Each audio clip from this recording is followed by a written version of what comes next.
Halo, selamat malam semuanya. Di sini saya Ahmad Haidar Firdaus. Saya akan menjelaskan mengenai Strategic Managerial Accounting Report berdasarkan balance scorecard dan digitalisasi akuntansi dari studi kasus saya yaitu UD Mebel Jatimakmur yang berada di Purwakarta, Jawa Barat. Nah, di sini kita akan mendalami untuk latar belakangnya. Untuk profilnya adalah UD Mebel Jati Makmur atau UMKM Furnitur yang ada di Purwakarta, Jawa Barat.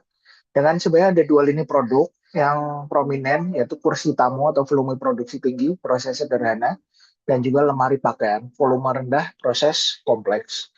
Nah, laporan ini menggabungkan tiga tahapan analisis akuntansi, manajemen yang telah sebelumnya disusun ya di tugas satu dan di UTS. Nah, nah, di sini ada rekonstruksi activity based costing atau ABC-nya. Kita bisa lihat dari kursi tamunya sendiri masih cenderung rendah, sedangkan lemari pakaian juga cenderung tinggi ya untuk cost-nya dan untuk profit-nya. Tapi kita bisa lihat nih di sini ada kursi tamunya adalah ada overcosting, yaitu metode tradisional yang membebankan BOP berlebih pada produk volume tinggi. Nah, tapi di lemari pakaian ini juga ada undercosting juga. Itu margin margin tanpa untung ya teman-teman ada 7% atau tradisional. Padahal ABC menunjukkan rugi minus 9%. Nah, di sini ada keputusan teknisnya atau make or buy. Ini ada di komponen jok atau busa dudukan kursi tamu yang kebutuhannya 2.000 unit per tahun.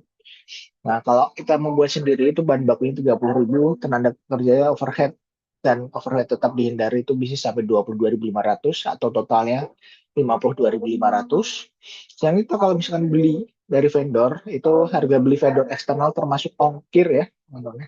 Kita di 55.000 per unit. Nah, kalau total 2.000 unit per tahunnya itu 110 juta, kalau yang tadi yang Mac itu 105 juta. Nah, keputusannya adalah Mac hemat 5 juta per tahun, kendali mutu dan fleksibilitas juga lebih baik. Ini juga ada IMA-nya, estimasi biaya lingkungan per tahunnya. Betul, untuk biaya lingkungan 60 juta dari kayak kegagalan internal ada olah limbah kayunya, limbah B3, cat atau lem thinner atau scrap. Terus ada pencegahan kegagalan eksternal juga, 13 juta masing-masing. Itu ada sertifikasi SVLK, pelatihan K3, risiko denda dan komplain warga. Tapi juga ada juga deteksi juga untuk mitigasinya itu ada uji emisi VOC dan audit lingkungan internal. Nah, ada 60 juta ya. Terus ada balance scorecard-nya, kita ada apa namanya? Ada step-stepnya itu ada keuangan pelanggan, proses bisnis internal dan juga ada evaluasi atau pembelajaran ya teman-teman. Di sini ada untuk keuangan dan pelanggan itu ada dari perspektif keuangan ya teman-teman. Net profit marginnya itu targetnya kurang lebih 25% atau kita mengacu dari margin ABC kursi tamu ya teman-teman plus 29%. Terus ada ROI-nya itu ada harganya melebihi 20% per tahun juga. Terus ada margin kontribusinya CVP untuk kursi tamu lebih dari 300.000 rupiah per unit eh, yang diambil dari lemari pakaian. Terus ada juga ini dari perspektif pelanggannya. Akurasi activity based costingnya atau ABC-nya itu distorsi biaya per produk itu ditargetkan kurang dari 5%. Nah, terus ada customer retention rate, targetnya lebih dari 80% itu harus repeat order. Nah, ada juga tingkat komplain pelanggan itu kurang dari 2% dari total pesanannya. Nah, ini ada juga dari perspektif digitalisasi proses bisnis. Itu ada otomasi pelaporan biaya atau basis EBC, targetnya 100% dalam 6 bulan. Terus ada siklus laporan biaya bulanan juga turun dari kurang lebih 10 hari menjadi kurang lebih 3 hari. Kontribusi penjualan e-commerce itu targetnya lebih dari 15% untuk total penjualan. Nah, ini juga ada untuk evaluasinya juga untuk pembelajaran pertumbuhan.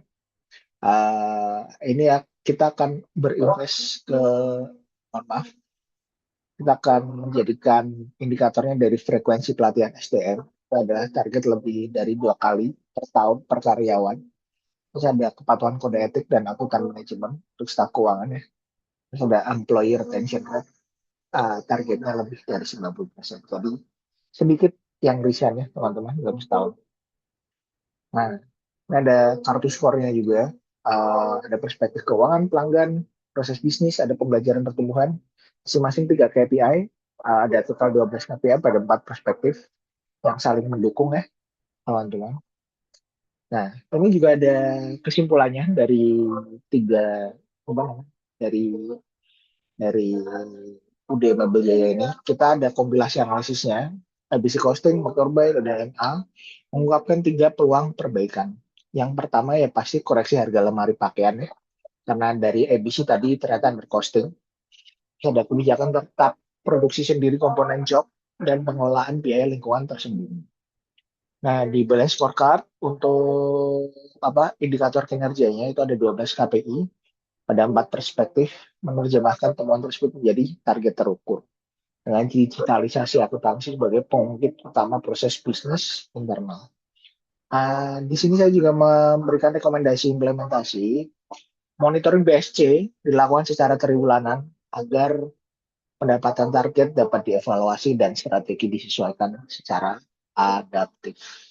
Begitu, aman. Terima kasih. Wassalamualaikum warahmatullahi wabarakatuh.